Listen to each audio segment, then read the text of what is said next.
Right, okay. So the second part of the question is calculate the acceleration providing that the only force acting on this wing is lift and its weight. So there is no, you're making the assumption that the bird's not flapping and creating forward thrust.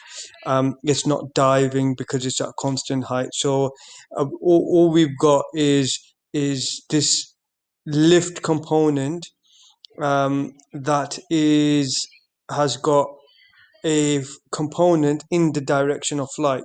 So remember, the because the bird is at constant height, clearly it's not the forces are balanced in that direction, so it's not accelerating in the vertical direction. So it's only accelerating, therefore, in the horizontal direction. So the lift component has a horizontal direction. The weight doesn't have a horizontal direction. So the weight there's no component in the horizontal direction. So the lift component in the horizontal direction is L sine 20. And as you can see that the arrow is pointing the opposite way to the direction of flight.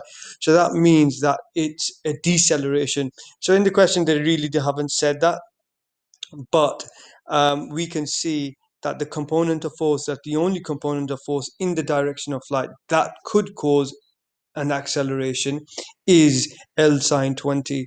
So that there, because normally we use the right as being a positive.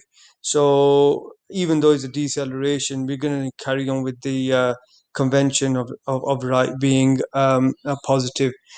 So what we've got is L sine 20 is the net force on this object in the direction of flight that could cause an acceleration. These two are cancelling each other out, not causing an acceleration because they're at a constant height.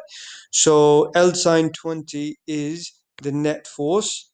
So the net is mass times acceleration. The net force in the direction of flight that could cause an acceleration is L sine 20, which is equal to mass times acceleration. Rearrange that is equal to L sine 20 over m.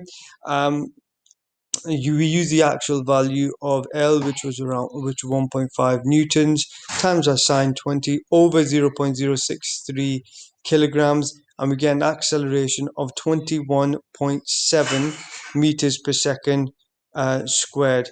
Okay, so 21.7 meters per second squared.